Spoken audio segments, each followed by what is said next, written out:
Pane chitiko chinoshamisa vagari venyika yeZimbabwe. Ndoda kuti vanoona mari dzinobuditswa mumaheadlines, vanoona kuti nyika yeZimbabwe yakazara nemari dzisingamboiti dzezikabatwa nevakomana vemugovernment, but chinoitwa paground hapana. Sana pina paheadline rabuda rinyogwa muzana nhasi, noti vosubscribe like turn on the bell icon. Pane this shocking headline ramuri kuona iri rakanyogwa richinzi Harare City Councils blows 11 million US dollars on workshops.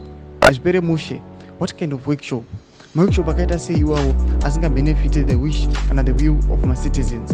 Panapa they are saying this Harare City Council yamudza kuti inotungamirwa naJacob Mafume vari kuti panapa they want to spend 11 million US dollars pa workshops avo the ruling party ZANU-PF.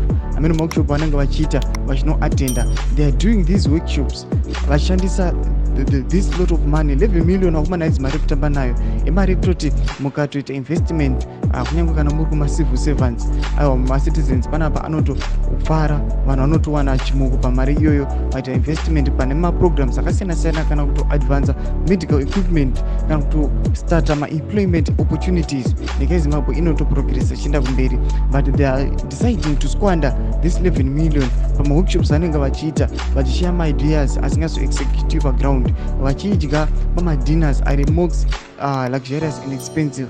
Zvationa kuti zviri kuenda against the will yemacitizens. Chitiko chinobata-bata chatiri kuona kuti nyika yeZimbabwe mune mismanagement. Zimbabwe is not poor sezinotogona fadzai maire achara masvika kuti aiwa it is poorly managed, kuti akuda maleaders manyowana. Mutudze mafunguro enyu muri kudii pamusoro pechitiko ichi. Aiwa pinai comment section medu, sawana subscribe like, onchero turn on the bell icon.